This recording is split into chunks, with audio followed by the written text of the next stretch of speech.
It was 3:47 a.m. when Detroit stopped making sense. I was parked on the corner of Woodward and Grand River, engine running, heater on low because gas prices show no mercy. A thin drizzle was falling slowly, almost lazily, making that static sound on the taxi roof. The empty streets reflected the red neon of a cheap motel across the avenue. Midnight Lounge, the flickering sign said. Half a letter burned out. 15 years driving a cab at night teach you to read the city by its silences. And that silence was wrong. Then I saw him. A man running down the sidewalk. Black tuxedo soaked, crooked bow tie, hair plastered to his forehead. But that wasn't what caught my attention. It was what he was holding. A wedding dress. White, puffy, with those layers of tulle that looked like clouds. Except this dress had stains. Red ones. Dripping. He pounded on the passenger window so hard I thought it would crack. Open! Please, open! I locked the doors on instinct. I'm not stupid. A man running at 4 in the morning with blood on his hands is never good news. Man, I don't want any trouble. I am the trouble, he shouted, voice breaking. But not the kind you think. Please, I just need to get to the hospital. She needs me. His eyes. Christ. They weren't crazy eyes. They were the eyes of someone who had just seen hell. I unlocked the door. He jumped in all at once, dropping the dress on his lap like someone carrying a child. The smell of blood filled the car instantly. Metallic. Fresh. My stomach turned. St. Mary's Hospital, he panted. Quick. But I didn't start the car. I turned around, hand on the gear shift, eyes on the rearview mirror. First you tell me what the hell is going on, or I stop right now and call the cops. He closed his eyes, took a deep breath. When he opened them again, 2 tears rolled down. My name is Marcus. I was supposed to get married today. 3 hours ago, I was supposed to be the happiest man in the world. He clutched the dress to his chest. But when I walked into the room to see my bride before the ceremony, his voice cracked. I found her on the floor, bleeding, and her father on top of her, with a knife in his hand. The silence returned. Heavier. Wrong. Her father? I whispered. Marcus nodded, trembling. She dishonored the family. Those were his words. Because she chose to marry me. He looked straight at me. A black man. The rain tapped against the glass. The motel's red neon flickered. And I understood that this night was going to change me forever. I hit the gas before I even thought about it. The taxi skidded on Woodward, tires screaming on the wet asphalt. Marcus held the dress as if it were the bride herself, his knuckles white from squeezing so hard. I could see in the rear view the blood had stopped dripping, but the stains were fresh, very fresh. Tell me everything, I said, eyes on the road. From the beginning. He took a breath. His voice came out weak, broken. I met Isabella 2 years ago, at a coffee shop in Midtown. She is, he corrected himself, desperate. She is the most incredible woman I've ever met. Smart, funny, brave. But her family is traditional, old school. Conservative Lebanese immigrants who came here in the 80s thinking they could preserve their culture untouched. I turned left on Grand Boulevard, cutting the route. The hospital was 10 minutes away. But 10 minutes can be a lifetime. When she introduced me to her family, her father barely looked at me. Her mother pretended I didn't exist. Her brothers walked out of the room. Marcos wiped his face with the back of his hand. But Isabella didn't give up. She said she loved me, that she would marry me with or without their blessing. And they accepted? They pretended to accept. His voice hardened. Her father said he would think about it, that he needed time. And then, 3 months ago, he called, saying he'd changed his mind, that he would bless the wedding, that he wanted to make peace. I already knew where this was going, but I let him continue. Isabella was so happy. Marcus smiled, but the smile was shattered. She cried over the phone, said she always knew her father would eventually understand. That love conquers everything. I believed her. I ran a red light. No one was on the streets anyway. The wedding was set for today. Small church on the east side. Simple decoration. Isabella wanted something intimate, but her father insisted on paying for everything. said it was the least he could do. He tightened his grip on the dress. It was all a lie, from the start. What happened in the room? Marcus closed his eyes. I wasn't supposed to see her before the ceremony. Tradition, you know? But I forgot the ring in the car. So I went back to get it, and when I returned, I heard a scream. Coming from the room where she was getting ready. He paused, breathed. I kicked the door open, and I saw. He was on top of her, knife in hand. She was on the floor holding her stomach, the dress. His voice vanished. Her dress was red. And you. I threw myself at him. Took the knife away. She screamed for me to run. Said the whole family was armed downstairs. That their plan was to kill me after the ceremony. Make it look like an accident. I accelerated harder. St. Mary's Hospital appeared on the horizon like a cathedral of glass and concrete. White lights cutting through the early morning darkness. I was 5 blocks away when Marcus whispered, "She gave me this." He opened the dress carefully, as if opening a wound. Inside, wrapped in the stained tulle, was a crumpled piece of paper. A handwritten note. Shaky blue ink. "Marcus, don't come back. They're going to kill you. I called the ambulance before he came in. I'll be alive. I'll be at St. Mary's. Meet me there. I love you. I will always love you. Run now." My throat tightened. She knew, Marcus whispered. She knew what her father was going to do. She'd overheard conversations, saw her brothers loading guns into the car. She warned me last night, but I didn't believe her. Thought she was being paranoid. Thought fear was making her imagine things. He held the note up to the dashboard light. So she made a plan. Left her phone recording audio hidden inside her bouquet. When her father walked into the room, she confronted him. Asked if it was true. If they were going to kill me. Marcus swallowed hard. He confessed to everything. Said it was a matter of honor. That she had chosen shame. And then he pulled the knife. I turned right, skidding as we entered the hospital driveway.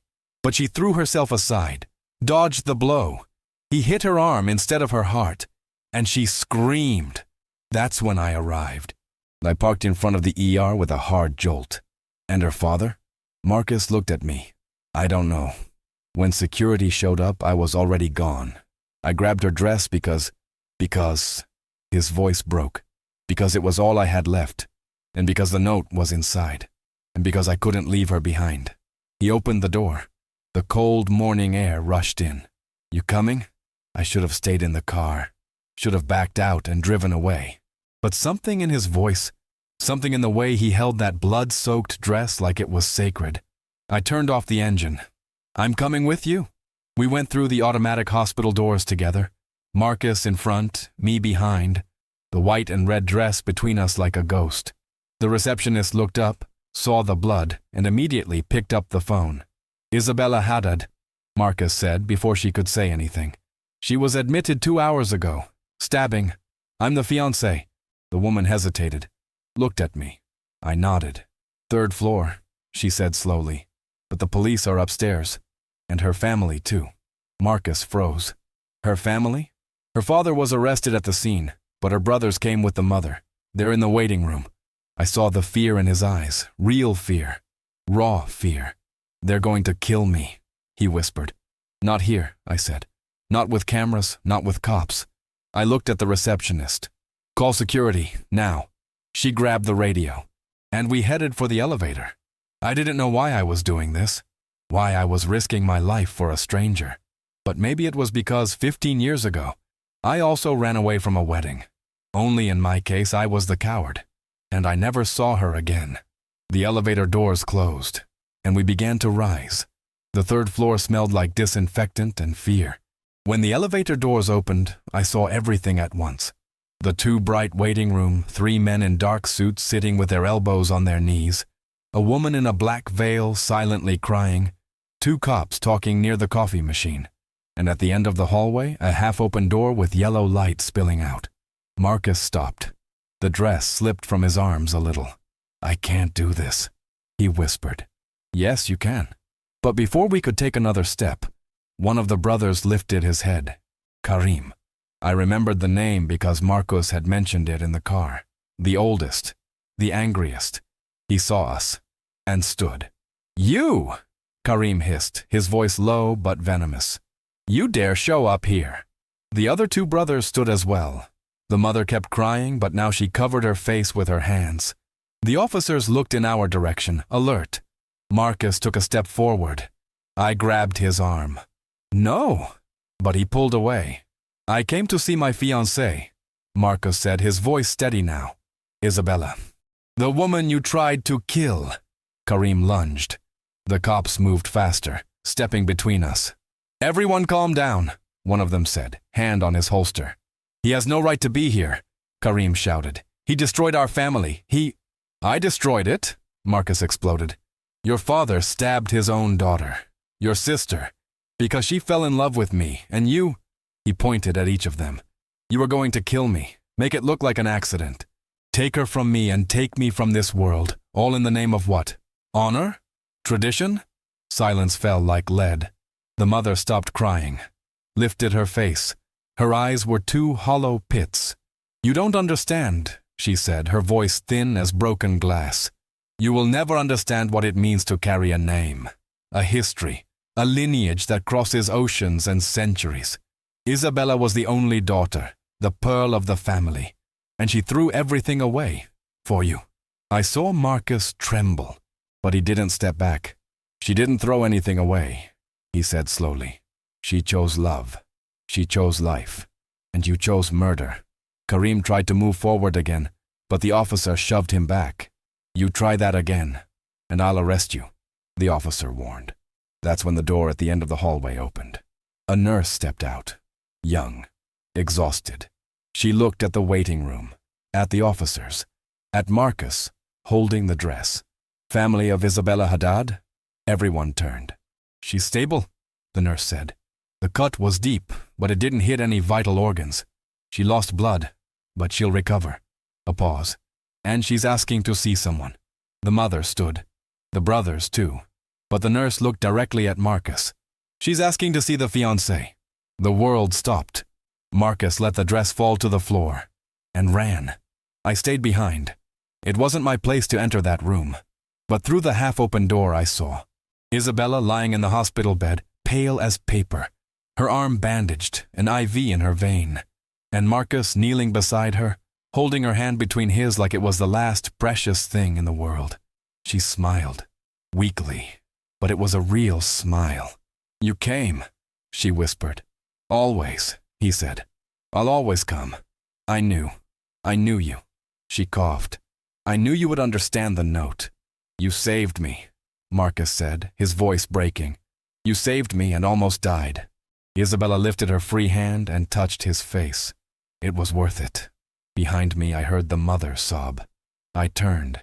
She had collapsed in the chair, hands covering her face. The brothers stood frozen, silent, staring at the floor. And I understood. Guilt. Shame. The slow, painful realization that they had crossed a line they could never return from. That they had almost killed someone they loved in the name of a pride that never meant anything. One of the officers approached me. You a witness? I'm the cab driver, I said. He got in my car while running away. Told me everything. We'll need your statement. I nodded. But I kept looking at the room. Marcus had laid his head on Isabella's shoulder. She was running her fingers through his hair. And on her lips, I read the words, marry me. Again. The right way. Marcus laughed. A laugh soaked in tears. Yes. 1,000 times yes. I left the hospital as the sun began to rise. The taxi was still where I'd left it, the blood-stained dress in the back seat. I picked it up carefully, folded it, placed it in the trunk. It wasn't mine, but it wasn't trash either. It was evidence, a memory, proof that love sometimes bleeds but doesn't die. I started the engine. The city was waking up slowly. First bakery lights, early morning joggers, street sweepers pushing brooms along the sidewalks. 15 years driving a cab at night. And there are still nights that change everything. I grabbed my phone. Dialed a number I hadn't called in 7 years. 3 rings, 4. Hello? Her voice. Sleep rough, but still the same. Sarah, I said. It's me, James. I know it's been years. I know I messed everything up, but I wanted to say, that I'm sorry for running, for being a coward. I took a deep breath. And if there's still a chance, even a small one, I'm here. I've always been here. I just took too long to have the courage to call. Silence on the other end. Then, are you driving the taxi right now? I am. Come by my place. Let's have breakfast. I hung up, smiled, and drove through a waking Detroit with the weight of a blood-stained dress in the trunk and the lightness of a second chance in my chest. Some rides save lives. Others save souls. That night saved both.